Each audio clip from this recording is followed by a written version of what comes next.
ఎందరో మహానుభావుల త్యాగాల పునాదులపై వచ్చిన స్వాతంత్రంలో అణగారిన వర్గాలకు ఇంకా స్వాతంత్ర ఫలాలు అందడం లేదని రామగుండం మాజీ ఎమ్మెల్యే కోరుకంటి చందర్ ఆవేదన వ్యక్తం చేశారు.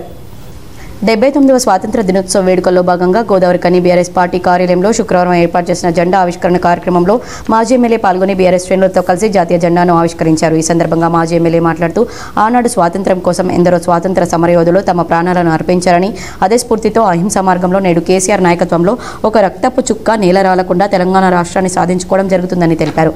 దేశాన్ని అభివృద్ధిలో నిలపాలని ఆనాడు డాక్టర్ బాబాసాహెబ్ అంబేద్కర్ రాజ్యాంగాన్ని రూపొందిస్తే నేడు రాజ్యాంగాన్ని ఉల్లంఘిస్తూ వస్తున్నారన్నారు. స్వాతంత్ర్యం వచ్చి నేటికి 79 సంవత్సరాలైనా దేశంలో ఇంకా పేదరికం పోవడం లేదన్నారు. స్వాతంత్ర ఫలాలందరికీ అందేలా ప్రభుత్వాలు కృషి చేయాలని కోరారు. ఈ యొక్క భారత స్వాతంత్ర పోరాటంలో మహానీయులు కానీ అనేక మంది అమరులైనరు. వారందరికీ కూడా హృదయపూర్వకంగా నివాళులు అర్పిస్తూ వారికి జోహార్లు తెలియజేస్తూ వారి ఆశయ సాధన కోసం భారతదేశంలో ఉన్నటువంటి ప్రతి ఒక్క పౌరుడు కూడా నడుం బిగించాలని ఈ సందర్భంగా కోరుతూ ప్రపంచంలో హింసాత్మకంగా లేనటువంటి పోరాటాలు ఉద్యమాలలో భారతదేశ స్వాతంత్ర ఉద్యమము ముందు బాగానే ఉన్నది.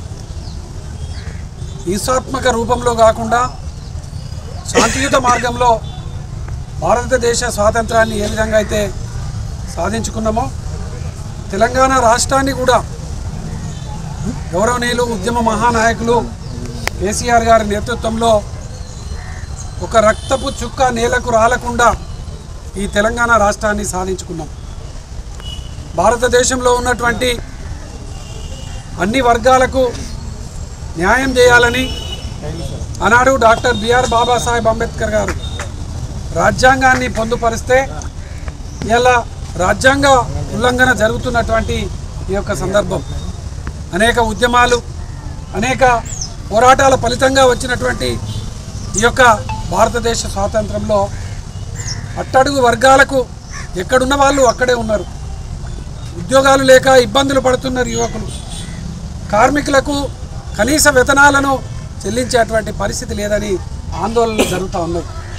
మన భారతదేశంలో మన పౌరులకు న్యాయం చేయాల్సినటువంటి సందర్భాలను ఇలా మనం చర్చించుకోవాల్సినటువంటి పరిస్థితి రావడం నిజంగా దురదృష్టకరం. తప్పకుండా పాలకులు ఆనాడు కాంగ్రెస్ పార్టీ తర్వాత బీజేపీ పార్టీలు ఇప్పటివరకు ఈ యొక్క దేశాన్ని పరిపాలన చేసినారు. ఇప్పటికైనా ఈ యొక్క భారతదేశంలో ఉన్నటువంటి అట్టడుగు వర్గాల కోసం ప్రత్యేకంగా బీసీల కోసం రిజర్వేషన్ తప్పకుండా ఏర్పాటు చేయాల్సినటువంటి అవసరం ఉన్నది.